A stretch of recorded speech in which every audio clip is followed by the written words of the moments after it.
2 minutes with Typhoon. I'm your humble host of Fantasy Typhoon, aka the Mentalist, aka your favorite analyst. And today we see the spotlight is on tight end David Njoku, first round pick, as you can see. Look, look, we're not trying to sway you either way. We're just giving you true analysts on David Njoku, 6'4", 246. Look, now he's raw. And I was mad at Hugh. Oh my God, I was so mad at Hugh last year. I'm a David Njoku owner. I am a David Njoku believer. And a little disappointed until I really looked at what Hugh was trying to get out of him. And I really looked at what Hugh was trying to do. You know, what Hugh was trying to do was make him a complete tight end. Hugh didn't want him to just come in and just run routes. Hugh wants him to be a complete tight end. And I finally understood it when I went back and watched the film. That's why he was switching in with Self-Devalve and Tefler. And I was upset. Like I said, as a fantasy owner, sometimes we get caught up in fantasy points. And we don't really look at the grooming. But the guy's what, 21, 22 years old? Tons of time left for him.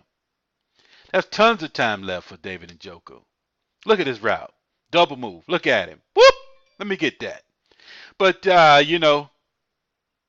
I said, Hugh is training him to be a complete Gronkian type tight end, not just a receiver tight end. Hugh wants him on the field on all occasions so he can do this right here. So his athletic ability can just show up and just show out because it's there. The guy is a freak.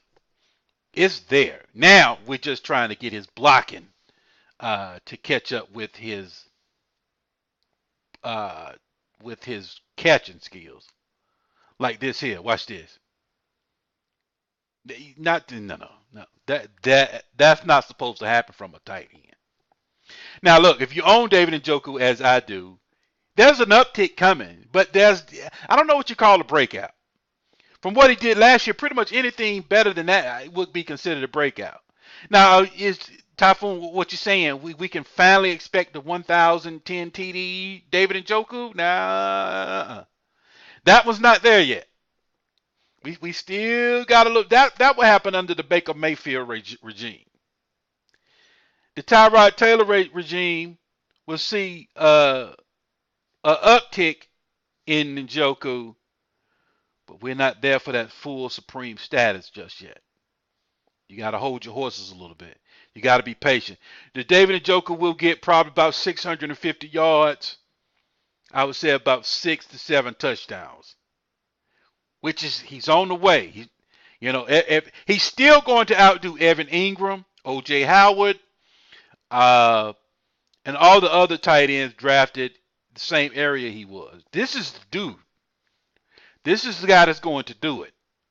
Now I know Evan Engram came in and had a little bit better start than he did because he came in that more of a wide receiver role as a blocker role, although he did block a little bit, but he came in more of the receiver role with Odell Beckham, Brandon Marshall. I mean, there wasn't really a tight end there.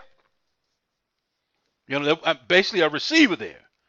So it was kind of more, what I want to say, fool's gold than it was what he really is. Now he's good, don't get me wrong, but his role and target share isn't as big as what you saw for the simple fact that they were down some key players, and now they added Barkley. So anyway, this is about Njoku. It's coming, folks. This what you see right here, it's coming. Now, listening to the tight ends coach, they are having Njoku run deeper routes now. So instead of the 10 to 15 yard routes, he's running the 25, 35 yard routes. So what that means is he's getting downfield more.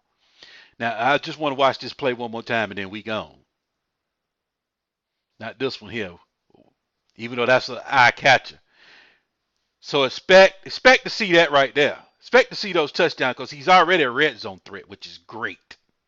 Check. We already have that under our belt. When he runs, he's just effortless. It looks like he's playing at half speed. It looked like he's playing like I don't really care. But watch this here, and we gone. There it is. Woohoo! Look at that.